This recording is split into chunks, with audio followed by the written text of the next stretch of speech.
Hello बच्चों, कैसे हैं आप सब। बेटा आपकी डिमांड के आधार पे मैं यहाँ पे एक न्यू सीरीज लेके आया हूँ आपके लिए।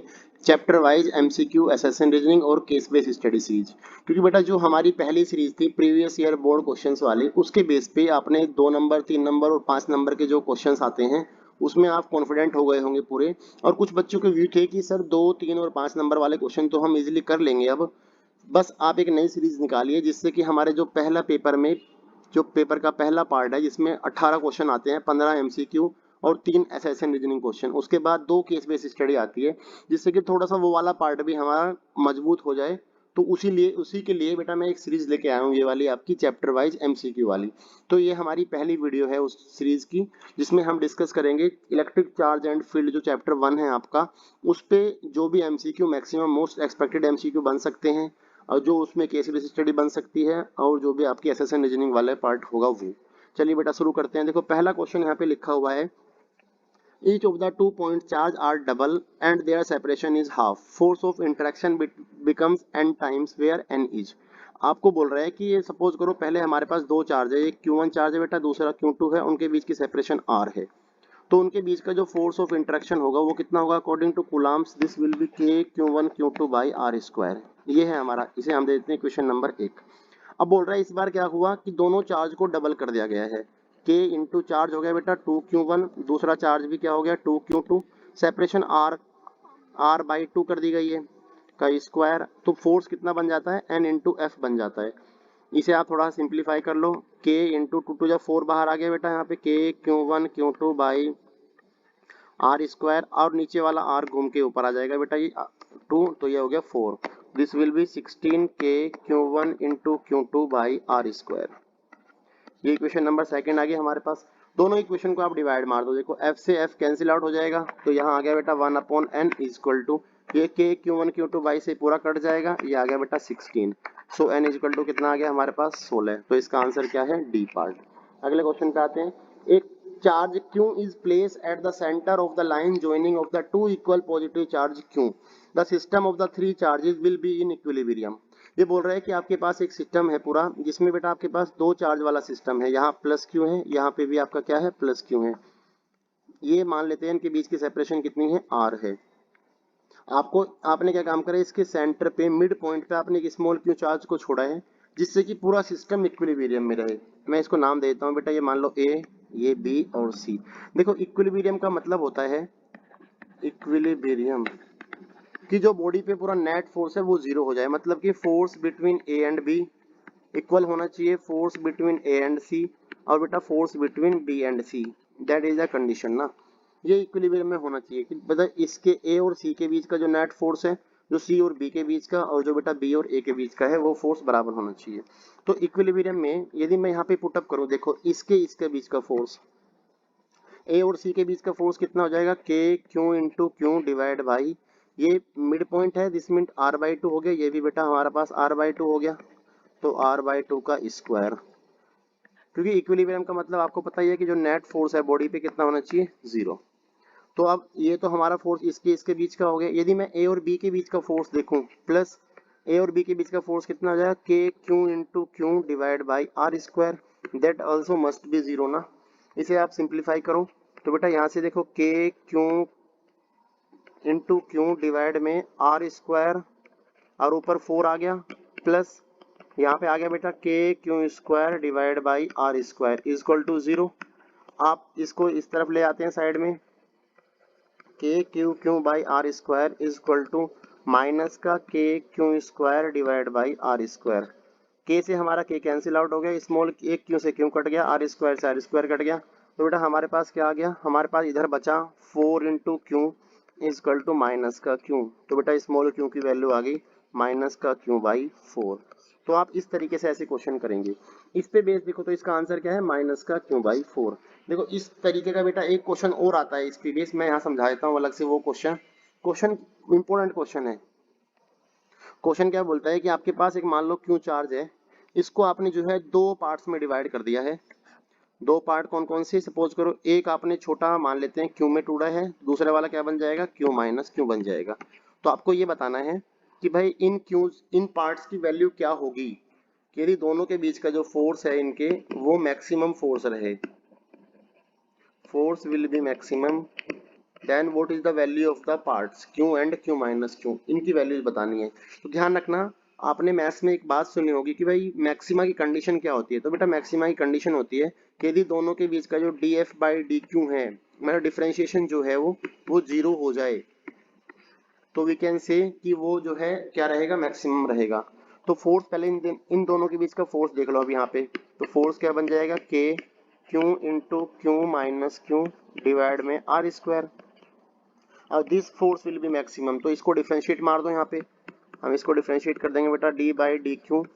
ये हो गया हमारे पास K Q into Q minus का क्यू स्क्वायर डिवाइड में आ गया R square is equal to zero. जो कांस्टेंट टर्म है उसे बाहर निकाल लो बेटा, ये के बाहर आ गया, नीचे आर स्क्वायर ऑलरेडी है ही, तो डी बाई डी क्यू किसका बच जाएगा हमारे पास, क्यू क्यू माइनस का Q square is equal to zero. जो ये हमारा कांस्टेंट टर्म है उसे बाहर निकाल लेते हैं, ये सारा यहाँ के नीचे आ जाएगा, जीरो बन गया, इसको डिफरेंशिएट मार दो, ये क्यों बन गया, और दूसरे का डिफरेंशिएशन क्या बन जाएगा, two Q gas equal to zero. तो बेटा two Q is equal to आ गया capital Q, so small Q हमारे पास क्या आ गया, क्यू बाई टू। इसका मतलब जो एक पार्ट है जो हमारा क्यू था वो कितना हो गया, आधा ही है ना, दूसरे वाला पार्ट भी क्या हो जाएगा, क्यू बाई टू हो गया। ये इसका मतलब ये है कि आप इसे ध्यान भी रख सकते हैं कि एक चार्ज को जब आप दो पार्ट्स में तोड़ रहे हैं और वो आपसे पूछा गया है कि जो दो पार्ट्स टूटे हैं उनके बीच में फोर्स कैसा होना चाहिए, मैक्सिमम होना चाहिए। तो बेटा मैक्सिमम फोर्स तभी आएगा जब दोनों को इक्वली डिवाइड करेंगे। ठीक है, अगले क्वेश्चन पे आते हैं। क्वेश्चन में लिखा है force F between Q charge Q1 and Q2 separated by R is 25। मान लो एक जो फोर्स है वो 25 है, कब, यहाँ पे मान लो के Q1 Q2 डिवाइड में R स्क्वायर, तो ये 25 हमें गिवन है। It can be reduce to 5, ये 5 हो जाता है कब, if the separation between them is, आपको आर बताना है, तो के तो सेम ही है, Q1 Q2 भी चेंज नहीं किया, मान लो सेपरेशन बेटा आर डैश हो गई, तो आर डैश का स्क्वायर बन गया। दोनों इक्वेशन को डिवाइड मार दो, इधर हो गया हमारे पास 5, के Q1 Q2 कट गया, ये घूम के चला गया ऊपर, आर डैश स्क्वायर डिवाइड में आ गया बेटा आर स्क्वायर, ये इधर चला जाएगा, तो 5 into R square equal to आ गया आर डैश का square. So R dash equal to आ गया स्क्वायर रूट के अंदर 5 इंटू आर स्क्वायर। तो बेटा आर तो बाहर आ गया, तो ये कितना हो गया, आर रूट 5 या root 5 into R, that is your answer. ठीक है, अगले क्वेश्चन पे आते हैं। क्वेश्चन नंबर 19 लिखा है यहाँ पे, the dielectric constant of an insulator can't be, insulator का जो डाइलेक्ट्रिक कांस्टेंट है वो नहीं हो सकता। देखो आपको पता है कि यार 3.5 एक न्यूमेरिकल वैल्यू है, 2 भी है, 4.2 भी है, इन्फिनिटी लिखा है। आप ध्यान रखना जो मेटल का डाइलेक्ट्रिक कांस्टेंट होता है दैट विल बी इन्फिनिटी। जैसे एयर का आपका 1 होता है और ग्लास के लिए हमारा 1.43 होता है, और वाटर के लिए होता है बेटा कितना, 80 या 81 ले लेते हैं। ठीक है, ये चीजें ध्यान रखना आप। तो मेटल के लिए इन्फिनिटी होता है, इसलिए जो है इंसुलेटर का कभी इन्फिनिटी नहीं हो सकता, तो इसका आंसर क्या है, इन्फिनिटी। अगले क्वेश्चन पे आओ। A point charge Q is place at a distance a by 2 directly above the centre of the square of side A। आपके पास एक स्क्वायर गिवन है, मान लो ये, जिसकी साइड क्या है, A है। यहाँ से जस्ट a by 2 हाइट पे एक क्या रखा हुआ है, एक चार्ज रखा है Q। तो आपको बताना है electric flux through the square is, मतलब इस स्क्वायर से आपका कितना फ्लक्स लीकेज आउट होगा वो आपको बताना है। आप इसमें एक बात देखो, सपोज करो मैं इसको ना एक क्यूब की फॉर्म में कन्वर्ट कर देता हूँ।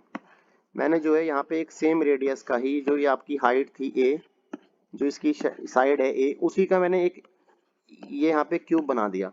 आप ऑब्जर्व करेंगे कि जैसे मैं क्यूब बनाऊंगा तो जो ये चार्ज था हमारा जो a बाई 2 पे था वो बिल्कुल जस्ट सेंटर पे आ गया, और सेंटर पे आता ही आपने पढ़ा होगा गॉस थ्योरम क्या बोलती है।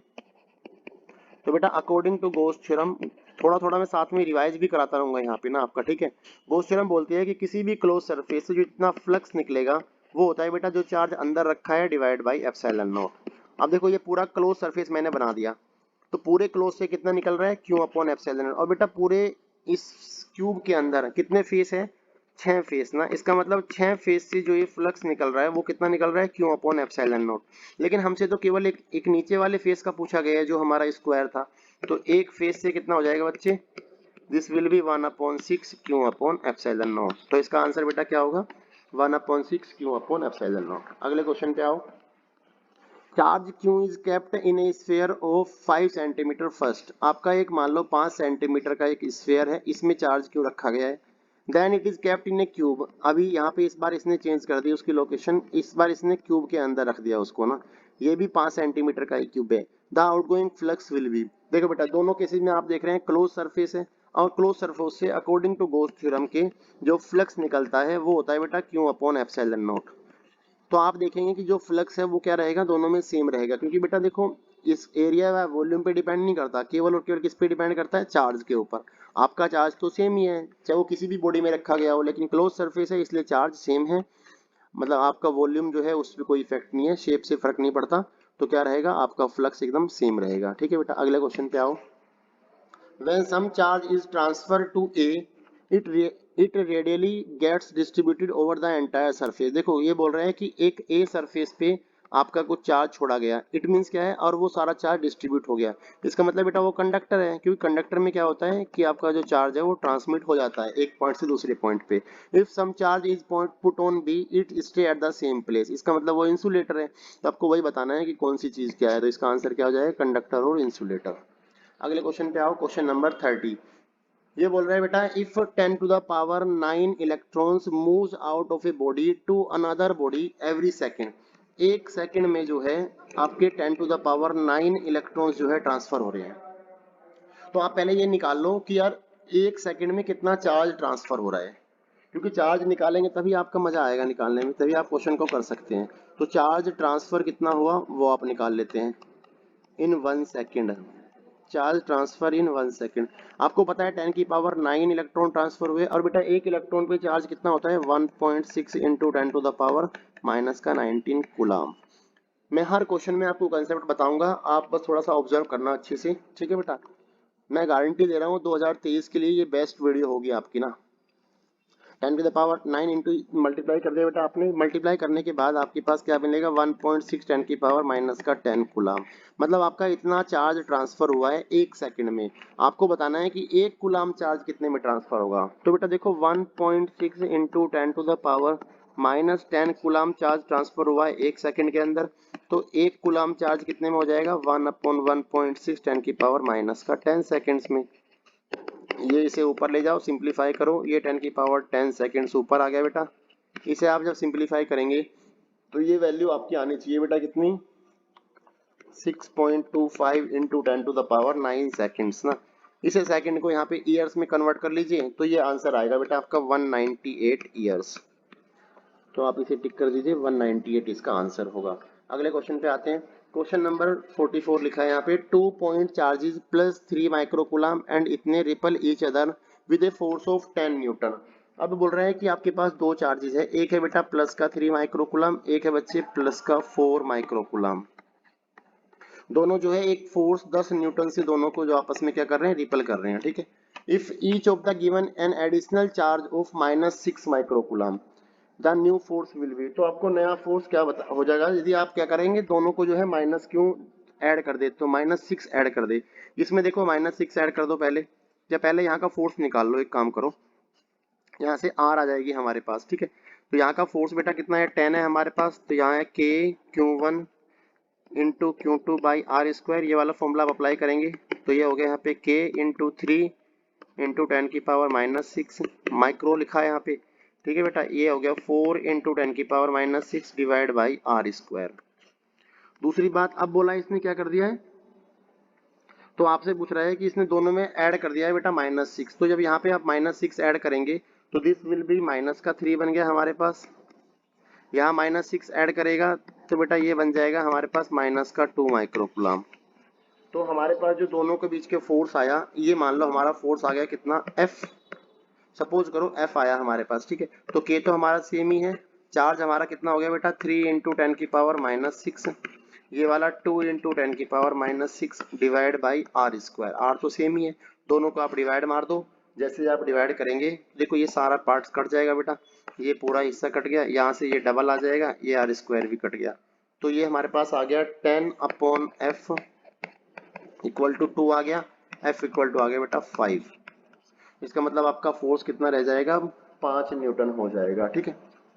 क्योंकि यहाँ मान लो आप माइनस साइन भी लेंगे तो दिस विल बी प्लस। देखो दोनों का जब मल्टीप्लाई करेंगे तो ये प्लस ही बन जाएगा ऑटोमेटिकली, ठीक है। अगले क्वेश्चन पे आ जाओ। क्वेश्चन नंबर 13 लिखा है when 10 to the power 19 electrons are remove from a neutral plate. कितने इलेक्ट्रॉन निकाले गए? इतने electron, 10 to the power 19 electrons आपने निकाल दिए यहाँ से। तो नॉर्मल सी बात है यार, जब आप इलेक्ट्रॉन निकालते हैं तो बेटा बॉडी पे कैसा आता है चार्ज? पॉजिटिव चार्ज आता है। इसका मतलब आंसर कैसा रहेगा? पॉजिटिव में रहेगा। तो आप पहले ये देखो कितना चार्ज निकला है। नंबर ऑफ इलेक्ट्रॉन्स इतने निकले हैं आपके, तो चार्ज कितना निकलेगा? चार्ज आपका होता है n इंटू ई। तो बेटा ये आ गया 10 की पावर 19 इंटू इलेक्ट्रॉन का चार्ज होता है 1.6, 10 की पावर माइनस 90, ये कट गया। तो इसका मतलब चार्ज कितना है बॉडी के ऊपर? 1.6, और कैसा रहेगा? प्लस का। तो आंसर है बेटा कितना? 1.6 कूलम। अगले क्वेश्चन पे आओ। What will be the value of electric field eight the centre of electric dipole. देखो बेटा आपको पता है डाइपोल क्या होता है? डाइपोल होता है एक कॉम्बिनेशन माइनस क्यू और प्लस क्यू चार्ज का, जो कि 2a सेपरेशन पे रखे होते हैं, ठीक है। ये आपका डाइपोल बोलते हैं इसको हम। बोल रहा है कि एट द सेंटर पे कितना फील्ड होगा। आपको एक बात पता है कि बेटा जो इलेक्ट्रिक फील्ड लाइंस है वो नेगेटिव से अवे जाती है, नेगेटिव के टुवर्ड्स जाती है और पॉजिटिव से अवे जाती है, ठीक है। पॉजिटिव से दूर भागेगी और नेगेटिव की तरफ जाएगी ना। तो यदि मैं सेंटर पे, ये सेंटर मान लेते हैं ओ पॉइंट है, इस पे मैं इलेक्ट्रिक फील्ड निकालता हूँ। देखो तो माइनस चार्ज की वजह से कहाँ बनेगा? इस तरफ बनेगा, और प्लस की वजह से भी कहाँ बनेगा? इस तरफ बनेगा। इसका मतलब जो नेट इलेक्ट्रिक फील्ड बनेगा यहाँ डबल हो जाएगा एक सिंगल चार्ज का। जो भी सिंगल चार्ज का फील्ड बनता है के क्यू बाई आर स्क्वायर, के क्यू बाई आर स्क्वायर जो होता है हमारा ये, तो यहाँ पे क्या हो जाएगा? डबल हो जाएगा सिंगल चार्ज। तो twice the electric field due to one charge at the centre. ध्यान रखना बेटा ये, ठीक है। अगले क्वेश्चन पे आते हैं। Figure shows electric field lines in which an electric dipole P is place as shown, which of the following statement is correct. आपको बस देखो ये फिगर बना रखे हैं, यहाँ पे इलेक्ट्रिक फील्ड बच्चे किस तरफ है? इस तरफ है आपका।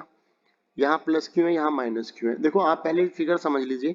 यहाँ देखो यहाँ माइनस क्यू है, यहाँ प्लस क्यू है, और यहाँ देखो इलेक्ट्रिक फील्ड लाइंस क्लोज है। इसका मतलब यहाँ का फील्ड ज्यादा है एज कम्पेयर टू यहाँ के फील्ड के, जिसकी वजह से क्या होगा? इस चार्ज पे ये प्लस क्यू चार्ज है, जो यहाँ फोर्स लगेगा दिस विल बी प्लस का क्यू इंटू ई, और बेटा यहाँ फोर्स लगेगा माइनस का क्यू इंटू ई। इलेक्ट्रिक फील्ड इस तरफ है तो यहाँ फोर्स लगेगा अपोजिट। इलेक्ट्रिक फील्ड इस तरफ है तो बेटा फोर्स लगेगा इस तरफ। यहाँ पे फोर्स लगेगा इस तरफ। अब ज्यादा कौन सा होगा? जिधर फील्ड ज्यादा है। अब देखो फील्ड ज्यादा यहाँ है, इसका मतलब माइनस क्यू पे ज्यादा फोर्स रहेगा एज कम्पेयर टू इसके। आपसे क्वेश्चन में क्या बोला गया है कि dipole will not experience any force. ये तो गलत है। डाइपोल पे फोर्स तो जरूर लगेगा। Dipole will experience a force towards right, बेटा ये भी गलत है। क्योंकि राइट का मतलब यदि राइट आप इधर है ना, आपका राइट इधर लेफ्ट है आपका, तो आपका जो नेट डाइपोल एक्सपीरियंस करेगा फोर्स किधर होगा? लेफ्ट की तरफ, ठीक है बेटा। तो इसका आंसर ये हो जाएगा, ठीक है। क्योंकि आपका पता है कि माइनस क्यू की तरफ इलेक्ट्रिक फील्ड लाइन ज्यादा है, इसलिए फोर्स ज्यादा होगा।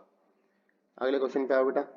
Question number 102. The ratio of electric field due to an electric dipole on its axis and on its perpendicular bisector of the dipole. देखो आपको पता है कि जो आपका इलेक्ट्रिक फील्ड है डाइपोल की वजह से, ये माइनस क्यू है, ये प्लस क्यू है। यदि मैं एक्सिस पे निकालता हूँ तो बेटा ये आता है K2P बाई आर क्यूब। यदि मैं इक्वेटोरियल लाइन बाइसेक्टर पे निकालता हूँ तो बेटा ये आता है KP बाई आर क्यूब। ये शॉर्ट डाइपोल के लिए लिखा है मैंने, ये भी शॉर्ट डाइपोल के लिए एक्सिस पे, ये इक्वेटोरियल पे।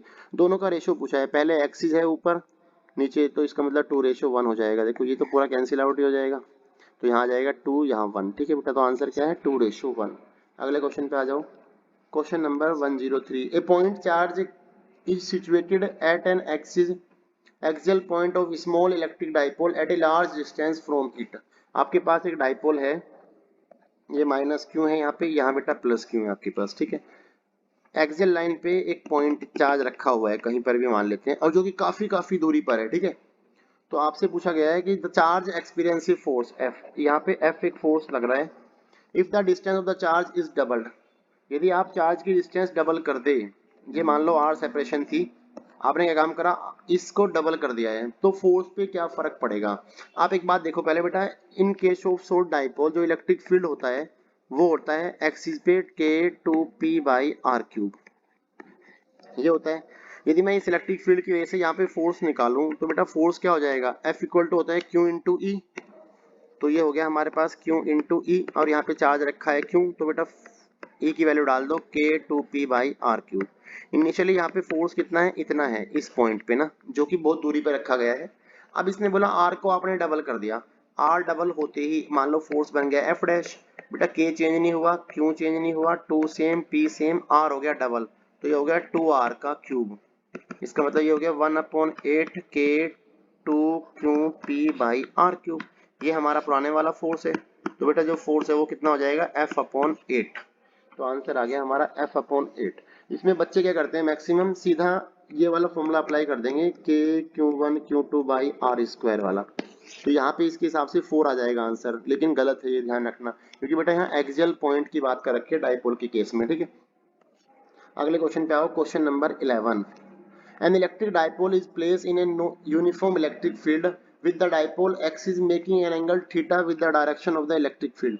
The orientation of the dipole for the stable equilibrium. देखो आपको पता है बेटा कि मान लो एक इलेक्ट्रिक फील्ड है आपके पास, इलेक्ट्रिक फील्ड के अंदर आपने जो है एक डाइपोल प्लेस कर रखा है, मान लो थीटा डिग्री पे। ये माइनस क्यों है बेटा हमारा, ये प्लस क्यों है, ये एक्सिस के साथ में, इलेक्ट्रिक फील्ड के साथ में थीटा डिग्री बना रहा है ना। तो यहाँ पे एक टॉर्क काम करता है जिसकी वैल्यू होती है PE sin थीटा, जो क्या काम करता है, इसको रिवॉल्व कराता है। तो इसकी दो कंडीशन आती है यहाँ पे, एक आता है बेटा स्टेबल इक्विलिब्रियम, एक आता है अनस्टेबल इक्विलिब्रियम। कुछ भी आपसे पूछ सकता है। तो बेटा स्टेबल इक्विलिब्रियम और अनस्टेबल में दोनों में टॉर्क की वैल्यू जीरो रहती है, लेकिन स्टेबल इक्विलिब्रियम में क्या होता है, थीटा की वैल्यू जीरो होती है, और अनस्टेबल में क्या होता है, थीटा की वैल्यू 180 डिग्री होती है। इसे आप याद रखेंगे। ठीक है, दोनों केसेस में टॉर्क तो जीरो ही आएगा, दोनों डाइपोल जो है मूव नहीं करेगा। स्टेबल थीटा जीरो वाले को हम बोलते हैं पैरेलल रखा गया हो dipole, parallel to electric field, मतलब जब डाइपोल मोमेंट आपकी पैरेलल होनी चाहिए इलेक्ट्रिक फील्ड के। और इसमें बेटा इसे बोलते हैं हम एंटी पैरेलल, कि जो डाइपोल है वो आपका क्या रखा गया है, एंटी पैरेलल, मतलब कि डाइपोल आपका इस तरफ है, P इस तरफ है आपका, और इलेक्ट्रिक फील्ड आपका इस तरफ है, that is called anti parallel. तो यहाँ पूछा गया था स्टेबल के लिए, इसका मतलब स्टेबल कहाँ होता है बेटा, 0 डिग्री पे होता है। अगले क्वेश्चन पे आओ। The electric flux through the surface, आपके पास 4 सरफेस शेप गिवन है, 1 2 3 4। आपको बताना है चारों में जो है इन फिगर दिस किस में लार्जेस्ट है या लीस्ट है या सब में बराबर है। देखो बेटा सारे क्लोज सरफेस है, और गॉस थ्योरम क्या बोलती है कि जो फ्लक्स होता है क्लोज सरफेस के लिए वो होता है बेटा Q/ε0। इसका मतलब सब में चार्ज क्यों है, इट मीन्स क्या है कि सबका जो फ्लक्स है वो सेम रहेगा। तो D is the correct answer, is the same for all figure. अगले क्वेश्चन पे आओ बेटा, यहाँ लिखा है ए sphere enclose N electric dipole with in it the total flux across the sphere is. देखो आपको क्या बोला गया है कि एक स्फीयर है आपके पास, इसके अंदर आपने डाइपोल रखा है। बेटा डाइपोल पे क्या होता है, एक माइनस क्यू चार्ज होता है, एक होता है प्लस क्यू चार्ज ना। अब देखो क्लोज सरफेस है ये, क्लोज सरफेस का मतलब आप फिर समझ सकते हैं, आपने गॉस थ्योरम लगा दी, ये लिखा है मैंने यहाँ पे। तो गॉस थ्योरम क्या बोलती है कि जो भी चार्ज अंदर रखा गया है डिवाइड बाय एप्सिलॉन नॉट। और बेटा अंदर चार्ज कितना है, एक माइनस का है एक प्लस का है, तो नेट चार्ज डाइपोल पे कितना होता है, 0। इसका मतलब फ्लक्स कितना निकलेगा, 0, कोई फर्क नहीं पड़ेगा। देखो यहाँ पे एक क्वेश्चन और आता है बेटा बैलून की फॉर्म में।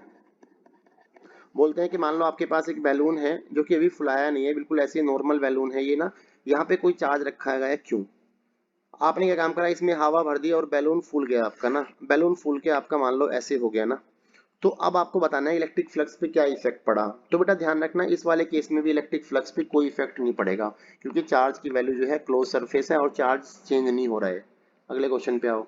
Question number 134। Total flux through the face of the cube with side of length A if the charge q is place at the corner of the cube. ये बोल रहा है आपके पास एक क्यूब गिवन है। देखो मैं यहाँ पे आपको 3 4 केस समझाता हूँ इसके, इस पे बेस कुछ भी चीज आपसे पूछ सकता है। ये क्यूब था आपके पास, एक ए साइड है आपके पास क्यूब की, इसने केस ले रखा है कि जो चार्ज है आपका कहाँ रखा गया है, यहाँ पे कॉर्नर पे रखा गया है ना।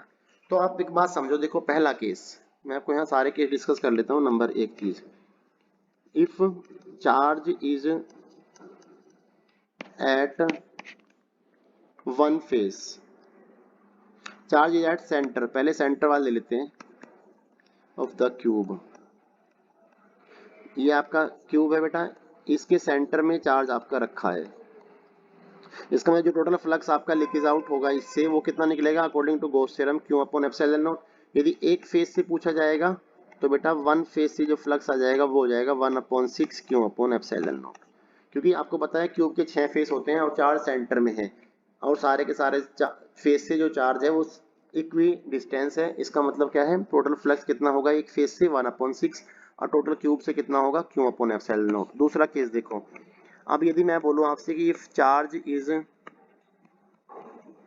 Place at one face, centre of the one face, centre of one face, जिसको फेस सेंटर बोलते हैं, FCC आपने सुना होगा केमिस्ट्री में, ठीक है। मतलब इस बार क्या है, ये मान लो एक फेस था आपका, इसके सेंटर पे रख दिया गया है ना।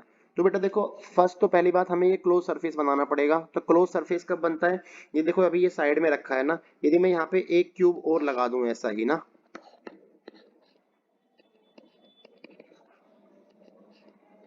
एक क्यूब और लगाते ही अभी आपका क्लोज सरफेस बन गया। अब आप देखेंगे पूरे क्लोज सरफेस से तो जो टोटल फ्लक्स निकल रहा है आपका दो क्यूब से निकल रहा है, कितना, क्यू अपॉन एप्सिलॉन नॉट। क्योंकि भाई क्लोज सरफेस से अकॉर्डिंग टू गॉस थ्योरम कितना निकलता है, क्यू अपॉन एप्सिलॉन, लेकिन यहाँ दो क्यूब से निकल रहा है, तो एक क्यूब से कितना निकलेगा, ये हो जाएगा 1/2 क्यू अपॉन एप्सिलॉन नॉट।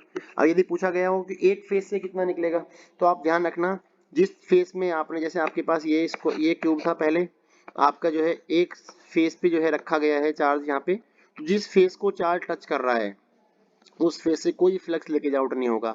तो एक फेस से चार्ज टच है, तो यहाँ पे आप देखेंगे 5 फेस बचे।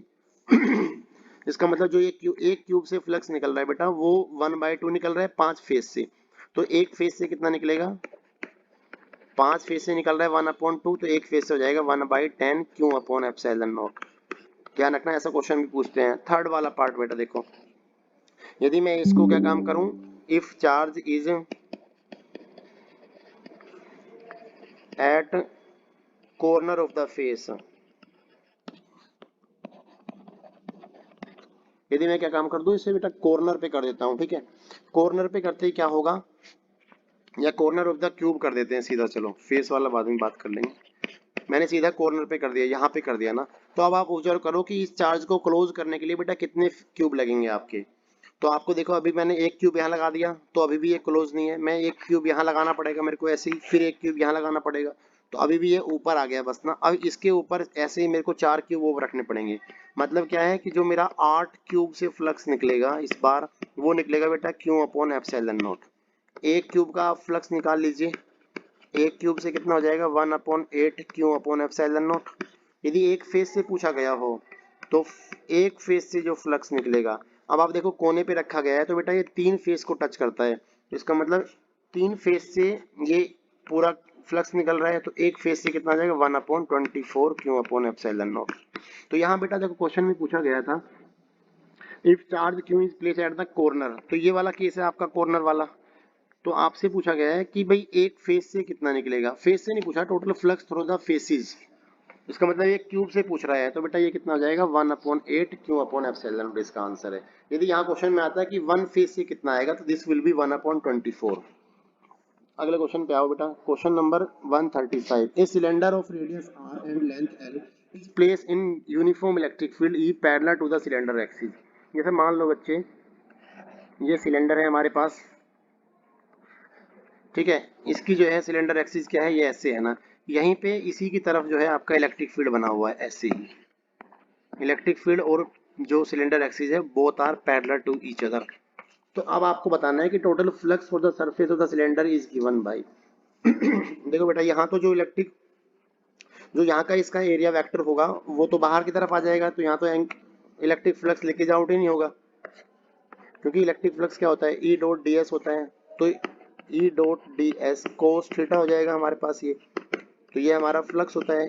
तो यहाँ इस वाले और इस वाले कर्व सरफेस से कोई फ्लक्स लीकेज आउट नहीं होगा।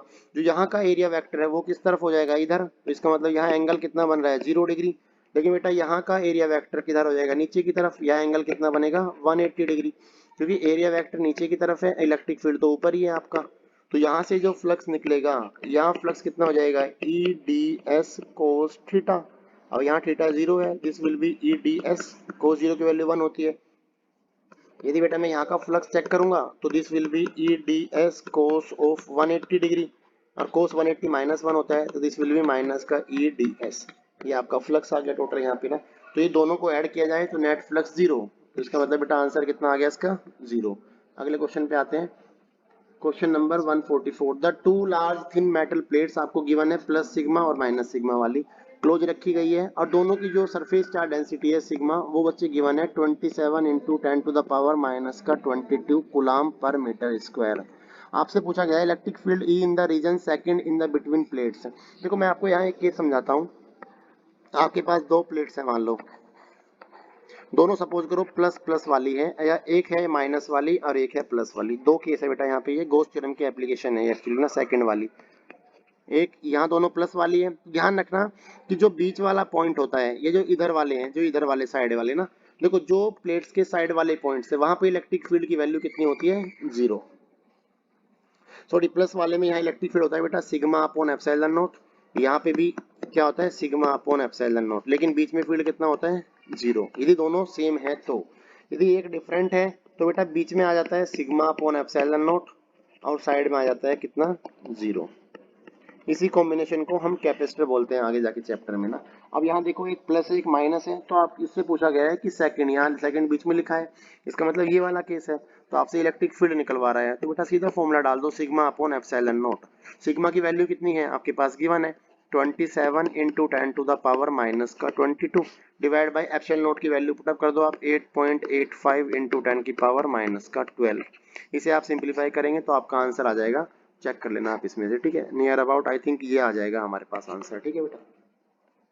अगले क्वेश्चन पे अब आ गया बेटा केस बेस स्टडी। यहाँ पे एमसीक्यू जो मोस्ट एक्सपेक्टेड थे मैंने ले लिए यहाँ पे सारे उठा के, ठीक है। अभी चलते हैं केस बेस स्टडी पे। यहाँ देखो बेटा पहले आपकी ये केस बेस स्टडी नंबर 1, ये आपके पास ये डायग्राम गिवन है पूरा, इसमें चार्ज के बारे में लिखा है कि चार्ज मोशन कैसे कर रहा है, ठीक है। अभी क्वेश्चन पे आते हैं direct. Read the above passage carefully and give the answer of the following question. यहाँ लिखा है an electron of the mass m falls through a distance h metre in the uniform electric field. मान लो आपका electric field नीचे की तरफ ये है, ये आपका इलेक्ट्रिक फील्ड ऐसे है और एक इलेक्ट्रॉन है वो यहाँ से फॉल्स हो रहा है, नीचे गिर रहा है और वो h सेपरेशन चल रहा है। इसका मतलब u की वैल्यू कितनी है उसकी बेटा 0 है हमारे पास, उसे s इक्वल टू h चलना है, तो आपको टाइम बताना है। तो देखो आपको पता है बेटा वो इलेक्ट्रिक फील्ड में रखा है, इसका मतलब उसके ऊपर जो है फोर्स काम कर रहा होगा F equal to Q into E. तो क्यू हमारे पास चार्ज इलेक्ट्रॉन का है तो E हो गया और F equal to M into A भी होता है। यदि मैं यहाँ से A निकाल लूँ this will be E E by M. इसका मतलब बेटा जो एक्सीलेशन काम कर रहा है इलेक्ट्रॉन के ऊपर वो कितना काम करेगा, तो आप जो है अब S आपको पता है तो आपने S equal to U T plus half A T वाली इक्वेशन लगा दी, S equal to U T plus half A T square. S की वैल्यू बेटा H है हमारे पास, U की वैल्यू 0 प्लस का हाफ ए हमें आ चुका है हमारे पास a इंटू टी स्क्वायर, तो यहाँ से टी स्क्वायर इक्वल टू हो गया 2h अपॉन में a। So T equal to हो गया बेटा 2h अपॉन में a। अब यहाँ पे h a की वैल्यू पुटअप कर दो, 2h अपॉन में a की वैल्यू ये रही हमारे पास e बाई m, m ऊपर आ जाएगा, this will be the answer. देखो जरा 2hm डिवाइड बाई e, इसका मतलब बेटा पहला ऑप्शन करेक्ट है आपका इसका, ठीक है। अगले क्वेश्चन पे आओ, ये फर्स्ट ऑप्शन इसका आंसर हो गया। दूसरे क्वेश्चन पे आते हैं an electron moving with constant velocity v along x axis. मान लो आपका जो इलेक्ट्रॉन है वो ऐसे इधर मूव कर रहा है x एक्सिस की तरफ, पॉजिटिव x एक्सिस लिखा हुआ है, ठीक है। Enter a uniform electric field applied along y axis. अब आपका इलेक्ट्रिक फील्ड कैसे है, उस तरफ है आपका इलेक्ट्रिक फील्ड, ऐसे है y की तरफ ना, ठीक है बेटा। तो आपको बताना है देन द इलेक्ट्रॉन मूव। आप खुद देखो इलेक्ट्रॉन पे होता है माइनस चार्ज ना, तो बेटा F इक्वल टू होता है माइनस का E इंटू ई हो जाएगा, तो जिधर इलेक्ट्रॉन है उसके अपोजिट डायरेक्शन में जाएगा। इसका मतलब इलेक्ट्रॉन का जो पाथ है वो कैसे बन जाएगा, वो यहाँ से इलेक्ट्रॉन उधर नहीं जाएगा, धीरे धीरे करके इधर और इधर इधर इलेक्ट्रॉन मुड़ना शुरू हो जाएगा। तो आप देखो आंसर क्या है इसका, with the uniform acceleration y axis में नहीं जाएगा, without any acceleration along x ये भी नहीं जाएगा, in a trajectory of y equal to a axis को, ये सही है आपका, क्योंकि आपको देखो पैराबोला की शेप में जाएगा तो पैराबोला की इक्वेशन क्या होती है y equal to A X square, ठीक है बेटा। अगले क्वेश्चन पे आओ, इसी का थर्ड क्वेश्चन है two equal and opposite charges of mass m1 and m2 are accelerated in a uniform electric field through the same distance, ठीक है। What is the ratio of their acceleration, आपको a1 by a2 निकालना है। यदि आपको m1 और m2 की ratio पता हो तो बेटा m1 m2 का रेशियो क्या है, 0.5 है। अब आपको एक बात पता है कि यार इलेक्ट्रिक फील्ड में रखे गए हैं, यूनिफॉर्म इलेक्ट्रिक फील्ड है तो उन पे फोर्स भी सेम लगेगा, और F इक्वल टू क्या होता है Q इंटू ई, या फिर एक्सीलरेशन की फॉर्म में देखा जाए तो m इंटू ए होता है। तो बेटा एक का फोर्स दूसरे फोर्स के बराबर होना चाहिए, m1 equal to m2 a2। यहाँ से आप मास का रेशियो निकाल सकते हैं, m1 by m2 equal to हो गया m1 बाई m2 हो गया बेटा a2 बाई a1। तो a2 बाई a1 तो हमें पता है, m1 बाई m2 हमें पता है 0.5 है, तो A2/A1 हमारे पास आ जाएगा बेटा ये 0.5, खत्म। या फिर A1/A2 निकालना है तो दिस विल बी 1.0.5, ये आपका आंसर हो जाएगा। अगले क्वेश्चन पे आओ, question number 4। A particle of mass m carrying charge q is kept at rest. ठीक है, u की वैल्यू 0 है आपके पास। In a uniform electric field and then release the kinetic energy gain by the particle. आपको kinetic energy बतानी है कि कितनी होगी when it move through a distance. आपको डिस्टेंस भी पता है, x इक्वल टू या s इक्वल टू कितनी है, y है हमारे पास ना। तो आपको u पता है, काइनेटिक एनर्जी निकालनी है, तो आपको पता है इलेक्ट्रिक फील्ड में है, इसका मतलब एक्सीलरेशन फिर वही काम करेगा जैसे हमने पीछे लिया था, F equal to Q into E बटा F इक्वल टू एम में। ठीक है, अब यहाँ दोनों को कंपेयर कर दीजिए आप, यहाँ से एक्सीलरेशन निकल जाएगा बेसिकली, तो एक्सीलरेशन क्या आ जाएगा बेटा, क्यू ई अपॉन में एम। ठीक है, तो हमारे पास क्या क्या गिवन है, u हमें पता है, हमें काइनेटिक एनर्जी निकालना है, x हमें गिवन है। ठीक है, तो आप यहाँ पे क्या काम करेंगे, V square minus U square equal to 2as लगा देते हैं। देखो, क्योंकि हमें काइनेटिक एनर्जी चाहिए, तो बेटा काइनेटिक एनर्जी का मतलब है हाफ एम वी स्क्वायर, तो half of M V square चाहिए, तो वी स्क्वायर यहाँ से निकाल लेते हैं, तो ये बन जाएगा वी स्क्वायर माइनस यू की वैल्यू 0 है equal to 2 into A Q E upon में एम इंटू एस। बेटा हमारे पास कितना है, वाई है, तो वी स्क्वायर इक्वल टू आ गया हमारे पास 2 Q E upon M Y. इस वैल्यू को उठा के यहाँ पुट अप कर दो, तो बेटा काइनेटिक एनर्जी हमारे पास आ गई 1/2 M Q E Y divide by M. आपका m से m कट गया, 2 से 2 कट गया, तो बेटा ये आ गया क्यू ई वाई। अब देखो there is B option Q E Y, तो बेटा बी ऑप्शन हो गया इसका आंसर। ठीक है, अगले क्वेश्चन पे आते हैं। लिखा है a charge particle is free to move in an electric field it will travel. कोई चार्ज पार्टिकल है वो जो है इलेक्ट्रिक फील्ड में मूव है, फ्रीली कहीं भी जा सकता है। It will travel always along the line of force, ये तो गलत है, जरूर थोड़ा ना लाइन ऑफ फोर्स के अलोंग जाएगा, हो सकता है नेगेटिव चार्ज है तो अपोजिट भी जा सकता है। Along A line of force if it's initial velocity is 0, ये सही है। ठीक है, तो अगले क्वेश्चन पे आते हैं। अब बेटा केस बेस्ड स्टडी 2 आ गई। ठीक है ये दूसरे वाली केस बेस्ड स्टडी है। पहला question, electric line of force about A positive point charge. आपको पता है प्लस क्यू चार्ज से कैसे लाइंस निकलती है, अवे फ्रॉम द चार्ज आती है, तो इसका मतलब क्या है, रेडियली आउटवर्ड। यदि यहाँ पे होता नेगेटिव तो वो जो होती इनवर्ड की तरफ आ जाती है। ठीक है, यहाँ से एक क्वेश्चन और आ जाता है, वो मैंने 1 मार्क वाले क्वेश्चन में डिस्कस कर रखा है पहले से ही। इस तरह का क्वेश्चन कि आपके पास मान लो एक प्लेट है, ये न्यूट्रल प्लेट है आपके पास। ठीक है बेटा, यहाँ आपके पास प्लस क्यू चार्ज रखा है, तो आप इलेक्ट्रिक फील्ड लाइंस की डायरेक्शन ड्रॉ करें, तो आप देखेंगे इंडक्शन की वजह से यहाँ आ जाता है नेगेटिव चार्ज इस तरफ, और इधर आ जाता है बेटा पॉजिटिव चार्ज। तो लाइंस कहाँ जाती है, पॉजिटिव टू नेगेटिव, ऐसे ऐसे लाइंस जाएगी। तो यहाँ पे आपका इस तरीके से जो इलेक्ट्रिक फील्ड लाइंस है वो बनती है, प्लस से यहाँ अवे जाएगी, ये इसका इलेक्ट्रिक फील्ड लाइंस का डायग्राम बन जाएगा। सेकंड क्वेश्चन पे आ जाओ। Which of the following is false for electric line of force. कौन सी चीज जो है गलत है electric field lines of force के केस में।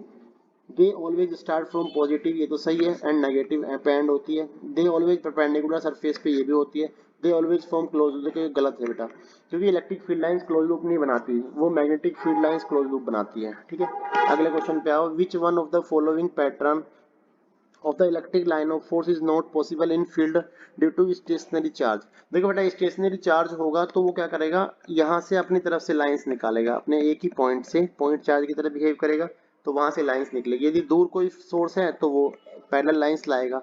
इट मीन्स ये वाला और ये वाला तो काम चलेगा, ये वाला गलत है, देखो क्योंकि यहाँ पे क्लोज लूप बना रहा है, ये इम्पॉसिबल है।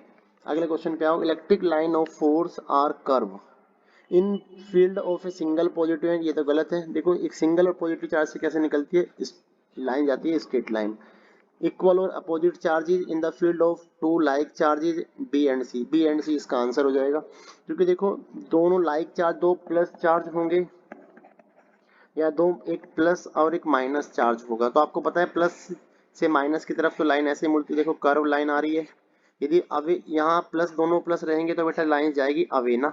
ठीक है, ये लाइंस ऐसे ऐसे मुड़ जाती है, तो there will be a curve ना। तो कर्व लाइन केवल तब बनती है जब आपकी क्या होगी, या दोनों पॉजिटिव हो या दोनों, एक पॉजिटिव और एक नेगेटिव हो। Question number 5, the figure given below show the electric field lines due to two positive charges the magnitude EA, EB and EC of the electric field at a point ABC respectively are related to. आपको एक diagram given है ये, इसमें आपको देख के बताना है कि चारों में से कौन सा केस ओके है, कौन सा केस ठीक है आपका।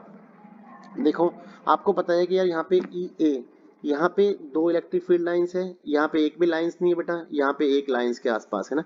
तो आपको पता है कि इलेक्ट्रिक फील्ड ए वाला ज्यादा है एज कम्पेयर टू बी के और एज कम्पेयर टू सी के, तो पहला आंसर इसका हो जाना चाहिए इलेक्ट्रिक फील्ड, क्योंकि इलेक्ट्रिक फील्ड लाइंस का मतलब होता है कि नंबर ऑफ फील्ड लाइंस किसी गिवन एरिया से कितनी जा रही है। तो यहाँ पे ए पॉइंट पे ज्यादा फील्ड लाइंस है एज कम्पेयर टू बी और सी के, ठीक है। अगले क्वेश्चन पे आते हैं, ये केस बेस नंबर स्टडी 3 आ गई। ये बेटा डाइपोल पे बेस स्टडी है, डाइपोल वाला आपने पढ़ रखा होगा पहले से ही, ठीक है। चलो शुरू करते हैं फटाफट से इसको। The dipole moment of a dipole in uniform external field is P, then torque acting on the dipole is, आपको पता है टॉर्क का फॉर्मूला होता है P क्रॉस E। ये टू द पॉइंट क्वेश्चन है। यदि एनर्जी पूछता है तो बेटा this will B P dot E, क्योंकि P डॉट E आपका ये लेकिन माइनस में आ जाता, तो इक्वल टू होता माइनस का P cos थीटा। दूसरा क्वेश्चन क्या बोल रहा है इसमें, an electric dipole consisting of two opposite charges each of magnitude 1 microcoulomb, आपके पास चार्ज गिवन है दोनों का 1 माइक्रोकूलम चार्ज है आपका, सेपरेटेड बाय डिस्टेंस, आपको डिस्टेंस भी पता है, मतलब पूरी बेसिकली 2a गिवन है आपको 2 सेंटीमीटर, इसको आप मीटर में कन्वर्ट कर लेंगे 2 इंटू 10 की पावर -2 मीटर, ये आपकी सेपरेशन आ गई। Dipole is place in external field, आपके पास E की वैल्यू भी पता है 10 की पावर 5 न्यूटन पर coulomb. The maximum torque acting on the dipole, torque की वैल्यू बतानी है, तो भाई टॉर्क का डायरेक्ट फॉर्मूला आप लगा दो यहाँ पे, टॉर्क क्या होता है P E sin थीटा। अब इसमें मैक्सिमम टॉर्क पूछा है, this will B P E हो जाएगा, तो P निकाल लीजिए, P होता है 2 इंटू क्यू इंटू ए इंटू इलेक्ट्रिक फील्ड। अब देखो 2 क्यू ए, क्यू तो हमें गिवन है 1 माइक्रोकूलम और 2a हमारे पास है 2 इंटू 10 की पावर -2। अब इलेक्ट्रिक फील्ड ऑलरेडी है, तो बेटा इसे सोल्व करके आप आंसर इजीली निकाल सकते हैं। देखो 10 की पावर कितना हो जाएगा, ये तो -10 की पावर -3 और 2, ये आ जाएगा आंसर 2 इंटू 10 की पावर -3, थर्ड आंसर है इसका, ठीक है। Question number third, torque on a dipole uniform electric field in minimum, आपको पता है टॉर्क का एक्सप्रेशन होता है बेटा P E sine theta. Minimum कब बनेगा, आपको पता है जब थीटा की वैल्यू कितनी हो जाएगी 0 या 180 डिग्री, क्योंकि 90 डिग्री पे तो टॉर्क मैक्सिमम बन जाएगा, क्योंकि साइन 90 क्या होता है 1 होता है, तो टॉर्क हो जाएगा प्लस का P, और 0 और 180 पे क्या रहेगा 0 रहेगा, तो इसका आंसर क्या है बोथ A एंड C, ये वाला ऑप्शन है D. Question number 4, when electric dipole is held at an angle in uniform electric field the net force F and torque acting on the dipole, आपको पता है कि जब वो किस पे एंगल पे पड़ी रखा हो लेकिन यूनिफॉर्म इलेक्ट्रिक फील्ड में है, तो इसका मतलब बेटा क्या है नेट फोर्स 0 होता है यूनिफॉर्म इलेक्ट्रिक फील्ड में, टॉर्क की वैल्यू 0 नहीं होती, टॉर्क कुछ ना कुछ लगता है पी साइन थीटा, तो इसका मतलब कौन सा ऑप्शन हो जाएगा सी आंसर है इसका। यदि यहाँ होता है नॉन यूनिफॉर्म इलेक्ट्रिक फील्ड, इसका मतलब बेटा फोर्स भी कुछ ना कुछ रहेगा 0 नहीं होगा और टॉर्क भी 0 नहीं होगा, ध्यान रखना ये कब होता है नॉन यूनिफॉर्म इलेक्ट्रिक फील्ड में होगा। अगले क्वेश्चन पे आओ, क्वेश्चन नंबर 5 क्या बोल रहे हैं, N electric dipole of dipole moment P electric field intensity E, the dipole acquire a charge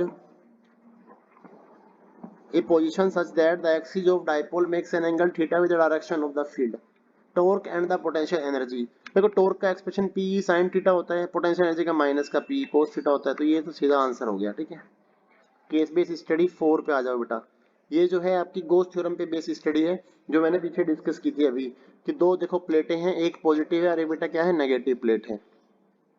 इसमें क्या गिवन है आपको, यहाँ सरफेस चार्ज डेंसिटी गिवन है 17 into 10 to the power minus का 22, ये हमें गिवन है। आपसे पूछा है E in the outer region of the first plate, देखो ई की वैल्यू यहाँ पे देखो तो इसका मतलब पॉजिटिव और नेगेटिव है ना, तो बेटा सिर्फ और सिर्फ जो इलेक्ट्रिक फील्ड है वो बिटवीन द प्लेट्स आएगा, जिसकी वैल्यू कितनी रहेगी सिग्मा बाई एप्सिलॉन नॉट। इधर इलेक्ट्रिक फील्ड 0 होगा और इधर भी इलेक्ट्रिक फील्ड क्या होता है 0 होता है, ये मैं आपको पहले बता चुका हूँ, तो यहाँ पे आंसर क्या आ जाएगा 0। E is the outer region of the second plate, बेटा ये भी 0, क्योंकि बिटवीन ही रहेगा बस केवल electric field, E between the plates, आप नॉर्मली फॉर्मूला लगा दो sigma upon epsilon naught, sigma की वैल्यू गिवन है E की वैल्यू गिवन है, कैलकुलेट कर लीजिए, ठीक है बच्चे। अगले क्वेश्चन पे आओ, the ratio of the E from the right side of the B at a distance 2 centimetre and 4 centimetre respectively. देखो बेटा आपको पता है कि जो आपका इलेक्ट्रिक फील्ड है, एक इस सीट की वजह से जो इलेक्ट्रिक फील्ड है बेसिकली वो वैल्यू आती है सिग्मा अपॉन एप्सिलॉन नॉट, एक सीट की वजह से आता है सिग्मा अपॉन 2 एप्सिलॉन नॉट। अब यहाँ जो है दो सीटें गिवन है, तो भी उसकी वजह से क्या आ रहा था केवल बीच में फील्ड आता है sigma upon 2 epsilon, sigma upon epsilon not ना, ये केवल मिडिल में आ रहा है, और आप देख रहे हैं कि सेपरेशन पे फर्क ही नहीं पड़ता, इससे चाहे आप 2 सेंटीमीटर पे निकाले चाहे आप निकाले 4 सेंटीमीटर पे, तो इसका मतलब रेशो क्या रहेगा बेटा 1:1, रेशो पे फर्क नहीं पड़ेगा। Question number 5, in order to estimate the electric field due to thin finite plane metal sheet the Gaussian surface consider है। अब जब भी हम एक, ये गॉस की सेकंड एप्लीकेशन है, जब भी हम एक शीट लेते हैं बेटा, तो हम क्या करते हैं, इसमें जो है हमारा जो गॉसियन सरफेस बनता है वो कैसा बनता है, सिलेंड्रिकल बनता है। ये आपने डेरिवेशन किया होगा, तो इसमें आंसर क्या आएगा, सिलेंड्रिकल। अगले केस बेस स्टडी 5 देखो, ये बेटा फेराडे केज है, ये लास्ट ईयर जो है सैंपल पेपर में आई थी सीबीएसई के, ठीक है, वहां से मैंने उठाई है इसको। तो यहाँ पे लिखा है which of the following material can be use to make a Faraday cage. आपको पता है फेराडे केज क्या होती है, फेराडे केज होता है बेटा एक ऐसा कंडक्टर की जिस, या किसी भी कंडक्टर के अंदर जब इलेक्ट्रिक फील्ड क्या होता है, जीरो हो जाता है। किसी भी कंडक्टर के अंदर फील्ड कितना होता है, जीरो होता है, तो उसी को हम बोल देते हैं कि भाई वो क्या है, इलेक्ट्रिकल शॉक से बचाने के लिए हम उसे फेराडे केज नाम दे देते हैं। तो which of the following material can be use to make a Faraday cage. आपको पता है मेटल यूज करते हैं, तो प्लास्टिक तो पॉसिबल नहीं, ग्लास भी नहीं, वुड भी नहीं, क्या रहेगा, कॉपर आपका, ठीक है। Example of real world Faraday cage, car हो जाएगी आपकी इसका answer. What is the electrical force inside a Faraday cage when it is striking by lightning? देखो बिल्कुल फोर्स तो लगता ही नहीं है, क्योंकि आपको पता है इलेक्ट्रिक फील्ड की वैल्यू जीरो हो जाती है, और यदि फोर्स फील्ड जीरो तो बेटा फोर्स भी जीरो हो जाता है, ठीक है। Question number 4, an isolated point charge q is place inside the Faraday cage, its surface must have charge equal to. देखो ये बोल रहे हैं कि आपके जो फेराडे केज है, मान लो ये है आपका, प्लस क्यू चार्ज जो है इनसाइड में आपने रखा हुआ है, तो आपको बताना है कि सरफेस पे कौन सा चार्ज होगा।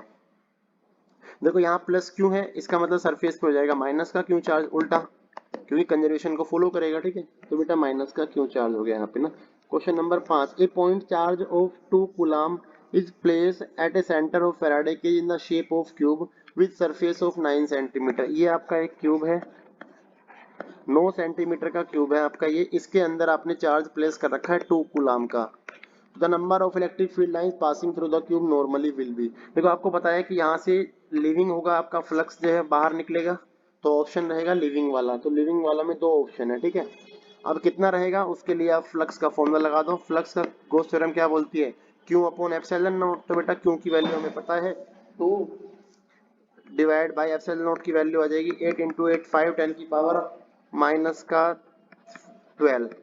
इसे आप सिंप्लीफाई करो तो बेटा जो इन दोनों में से आंसर होगा उसे आप टिक कर देना, ठीक है बच्चे।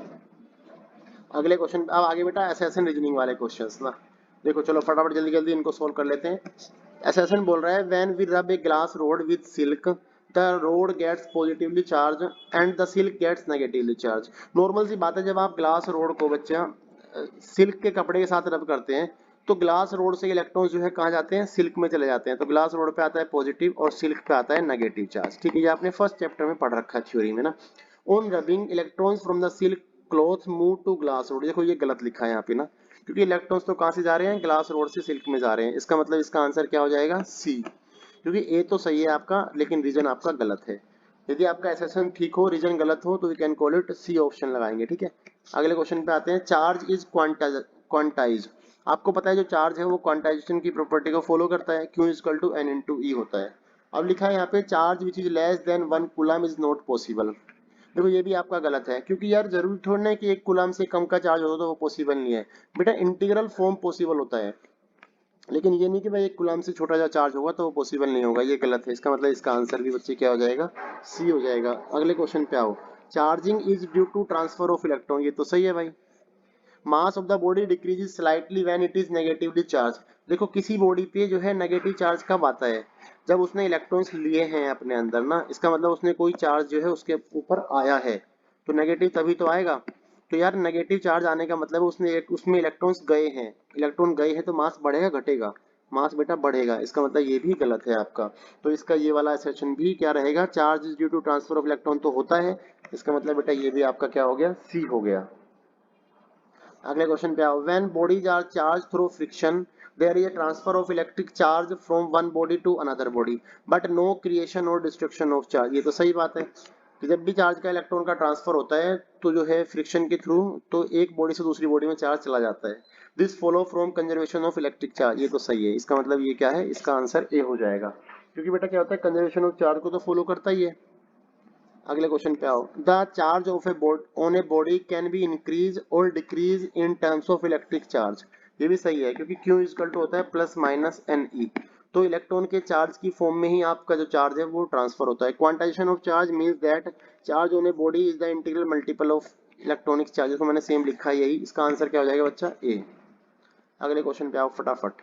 The coulombic force is the dominating force in the universe. देखो गलत है ये, क्योंकि बेटा कुलाम्बिक फोर्स डोमिनेटिंग नहीं होता, सबसे लोवेस्ट फोर्स होता है ग्रेविटेशनल फोर्स। ठीक है। The coulombic force is weaker than the gravity. ये भी गलत है। इसका मतलब आंसर क्या है इसका? डी। यदि आपका असर्शन ही रॉन्ग है सीधा आप लगा देना डी आंसर। अगले क्वेश्चन पे आओ बेटा। Coulomb force and gravitational force follow the same universe square law. Yes ये सही है, क्योंकि ग्रेविटेशनल फोर्स में भी क्या होता है बेटा? F equal to G m1 m2 by are square होता है, और कुलाम्बिक फोर्स में भी k q1 q2 by are square होता है। Both law are in same aspect. ये गलत है, क्योंकि देखो सारे एस्पेक्ट में सेम नहीं होते, क्योंकि कुलाम्ब्स लॉ जो है थोड़ा सा ज्यादा हैवी होता है as compare to gravitational. Gravitational force सबसे कम होता है, तो इसलिए क्या रहेगा? इसका आंसर भी ए हो जाएगा। सी तो ये तो रीजन तो बेटा गलत है। अगले क्वेश्चन पे आओ। The force with which two charge attract or repel each other are not affected by the presence of third charge. ये सही बात है। आपके दो चार्ज आपके पास बीच पास है, आपने एक चार्ज अलग से डाल दिया वहां पे, तो उस पे जो है उसकी प्रेजेंस का कोई इफेक्ट नहीं पड़ेगा। Force on any charge due to number of other charge is the vector sum. ये भी सही है बेटा, क्योंकि सुपरपोजिशन और फोर्स क्या बोलता है कि एक पॉइंट पे कई सारे फोर्स लगे हुए हो तो आप इनका वेक्टर सम निकालिए तो आपका नेट फोर्स निकल जाएगा। दोनों चीजें सेम है, लेकिन इसका उससे कोई लिंक नहीं है। इसका मतलब इसका आंसर क्या है बच्चा? बी है। अगले क्वेश्चन पे आओ। Electric field at a point superimpose to give one resultant electric field. ये तो सही बात है। एक पॉइंट पे कई सारे इलेक्ट्रिक फील्ड होगी तो क्या होगा? जो उनका रिजल्टेंट आएगा वो एक सिंगल फील्ड बनेगा वेक्टर को, क्योंकि आपको पता है इलेक्ट्रिक फील्ड क्या है? एक वेक्टर क्वांटिटी है, तो इसलिए ये तो सही है। Electric lines of force cross each other. ये गलत बात है, क्योंकि इलेक्ट्रिक फील्ड लाइंस कभी क्रॉस नहीं करती। क्रॉस करेगी तो क्या होगा? एक ही पॉइंट पे दो डायरेक्शन बनेगी, विच इज इम्पॉसिबल। इसका मतलब बेटा इसका आंसर सी हो जाएगा, क्योंकि असर्शन सही है, रीजन गलत है। अगले क्वेश्चन पे आओ। Electric field is always normal to equipotential surface and along the direction of decreasing order of potential. देखो आपको पता है कि इलेक्ट्रिक फील्ड जो है वो ऑलवेज परपेंडिकुलर तो होता है, और डायरेक्शन जिधर पोटेंशियल घट रहा है उधर ही फील्ड बढ़ता है। ये तो सही है भाई, क्योंकि आपने पढ़ रखा है E is equal to minus का dv बाई डी आर है। बस बेटा बस 5 मिनट की और बची हुई है, थोड़ा कंसंट्रेशन दिखाओ, हो जाएगा काम। ठीक है। तो आप क्या देख रहे हैं? जिधर पोटेंशियल घटेगा उधर फील्ड बढ़ेगा। ये पहली लाइन सही है। दूसरी बात बेटा, negative gradient of electric potential is electric field. ये भी सही है बेटा। इसका मतलब इसका आंसर क्या है? एग्जैक्टली एक्सप्लेनेशन है, तो ये बन जाएगा ए। नेक्स्ट क्वेश्चन बच्चे। If a proton and electron are place in the same uniform electric field they experience different acceleration. देखो बेटा आपको पता है F equal to M into A होता है, और ए क्या हो जाएगा? F अपॉन एम, क्योंकि देखो फोर्स तो सेम ही रहेगा। F equal to Q into E है, दोनों का चार्ज सेम है, इलेक्ट्रॉन का भी प्रोटॉन का भी। इलेक्ट्रिक फील्ड सेम ही है, इट मीन्स फोर्स सेम है, लेकिन मास डिफरेंट है। तो मास यदि प्रोटॉन का ज्यादा होता है, आपको पता है 10 की पावर माइनस 27 में होता है, इलेक्ट्रॉन का मास 10 की पावर माइनस 31 में होता है। इसलिए जिसका मास ज्यादा उसका एक्सीलरेशन कम हो जाएगा, तो डिफरेंट एक्सीलरेशन तो रहेंगे। इसका मतलब एक्सीलरेशन जो असर्शन है बेटा वो सही है। दूसरा, electric force on a test charge is independent on you. ये भी सही है बच्चा। इसका मतलब दोनों का सही है, दैट मीन्स करेक्ट एक्सप्लेनेशन भी है। रीजन जो है इसका असर्शन का आंसर आ जाएगा ए। अगले क्वेश्चन पे आओ। As the force is a vector quantity hence electric field intensity is also a vector quantity. ये सही बात है, क्योंकि बेटा इलेक्ट्रिक फील्ड होता है force per unit charge. Charge एक स्केलर क्वांटिटी है, तो फोर्स वेक्टर है, तो डायरेक्शन भी इलेक्ट्रिक फील्ड भी एक वेक्टर क्वांटिटी होगा। Unit of electric intensity is Newton पर कूलम। देखो बेटा न्यूटन पर कूलम ये सही है, लेकिन इसका एक्सप्लेनेशन एग्जैक्टली नहीं है, तो आप क्या लिखेंगे? इसको बी लिख देंगे यहाँ पे। अगले क्वेश्चन पे आओ बेटा। No two electric field lines can intersect each other. ये ठीक बात है। Tangent at any point of the electric field lines give the direction of. ये बेटा एग्जैक्टली एक्सप्लेनेशन है, क्योंकि क्या होगा यदि दो लाइन आपस में कट करती है तो एक ही पॉइंट पे इंटरसेक्ट पॉइंट पे दो डायरेक्शन बनती है इलेक्ट्रिक फील्ड की। क्योंकि क्या होता है इलेक्ट्रिक फील्ड जो लाइंस है उसका जो टेंजेंट है वो क्या देगा आपको? डायरेक्शन ऑफ फील्ड देता है। एक इधर बन गई, एक इधर बन गई, तो बेटा this will B E1 and E2। इसका आंसर क्या हो जाएगा? ए। अगले क्वेश्चन पे आओ बेटा। Electrostatic field lines start at positive charge end at negative charge. ये आपको पता ही है, सही है बेटा, क्योंकि इलेक्ट्रिक फील्ड लाइंस की प्रॉपर्टी होती है ये कि इलेक्ट्रिक फील्ड लाइन स्टार्ट होगी पॉजिटिव से, एंड होगी नेगेटिव की। Electric field lines are continuous curve without any break and they form close loop. ये गलत बात है, क्योंकि magnetic field lines close loop बनाती है, इलेक्ट्रिक फील्ड लाइंस नहीं बनाती है। तो इसका आंसर क्या है बेटा? सी। क्योंकि ए तो ठीक है, रीजन आपका गलत है। अगला क्वेश्चन देखो, the surface charge density of two spherical conductor और डिफरेंट रेडियस आर इक्वल। आपको बोल रहा है सिग्मा 1 और सिग्मा 2 बेटा क्या है, बराबर है आपका। Then that electric field intensity near their surface are also equal. Electric field निकाल लो आप। देखो इलेक्ट्रिक फील्ड आपको पता है क्या होता है, क्यू के क्यू अपॉन आर स्क्वायर, ये आपका इलेक्ट्रिक फील्ड होता है। अब यदि सरफेस चार्ज डेंसिटी सेम है तो सरफेस चार्ज डेंसिटी के बराबर इसको पुट अप कर दो। तो आप देखो ये दोनों को बराबर रख देता हूं मैं। तो सरफेस चार्ज डेंसिटी होती क्या है बेसिकली, ये होता है चार्ज पर यूनिट एरिया। ठीक है, दोनों की चार्ज डेंसिटी गिवन है, तो आप दोनों को इक्वेट कर दीजिए बस केवल। तो यहाँ से के कट जाएगा, के की वैल्यू आगे 1/4 पाई, सॉरी बेटा सरफेस चार्ज डेंसिटी गिवन थी हमारे पास, तो यहाँ आ जाएगा Q1/4 पाई R1 स्क्वायर। ये इसका एरिया आ गया चार्ज पर यूनिट एरिया। यहाँ पे आ गया Q2 4 पाई R2 स्क्वायर। पाई पाई कट गया बेटा, तो मेरे पास आ गया Q1/Q2 इक्वल टू R1/R2 का स्क्वायर। अब हमें पूछा गया है इंटेंसिटी का रेशो, ई का रेशो निकालना है। तो दोनों को देखो, इंटेंसिटी ये होती है बेसिकली, E2 क्या हो जाएगा, ये Q1R1, E2 हो जाएगा K Q2/R2। दोनों को डिवाइड मारा हूँ तो बेटा E1/E2 आ गया हमारे पास, के कैंसिल आउट हो जाएगा, R2 ऊपर चला गया, बाई R1 नीचे, स्क्वायर हो गया इसका, और ये हो गया Q1/Q2। अब देखो R2/R1 का स्क्वायर किसके बराबर है, Q2/Q1 के स्क्वायर के, तो ये तो उल्टा हो गया, Q2/Q1 का स्क्वायर। अब यहाँ है Q1/Q2, तो ये कैंसिल आउट हो जाएगा। तो बेटा जो इलेक्ट्रिक फील्ड का रेशियो आया, this will B Q1/Q2, sorry Q2/Q1। ये आपका आंसर आ गया, ठीक है। और दोनों सेम है तो देखिए कैंसिल आउट, तो बेटा क्या हो जाएगा, E इक्वल टू आ गया E2। इसका मतलब दोनों सेम रहेंगे, ये सही बात है। Surface charge density equal to the charge per unit area, ये भी ठीक है। इसका मतलब इसका एक्सप्रेशन क्या है बेटा, बी है, क्योंकि एग्जैक्टली एक्सप्लेनेशन नहीं है, केवल लिखा हुआ है कि सरफेस चार्ज डेंसिटी क्या होता है। Question number 171। अब देखो बेटा यहाँ पे दो क्वेश्चन बचे हैं अब ना, ये दोनों क्वेश्चन आपके होमवर्क क्वेश्चन है, इन्हें आप खुद से ट्राई करना। ठीक है, तो बेटा वीडियो कैसी लगी आपको, ज़्यादा से ज़्यादा वीडियो बच्चों को शेयर करो, जिससे कि हर किसी को इसका फ़ायदा मिल सके।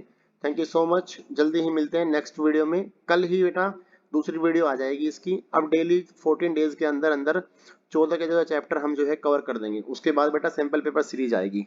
Okay, all the best.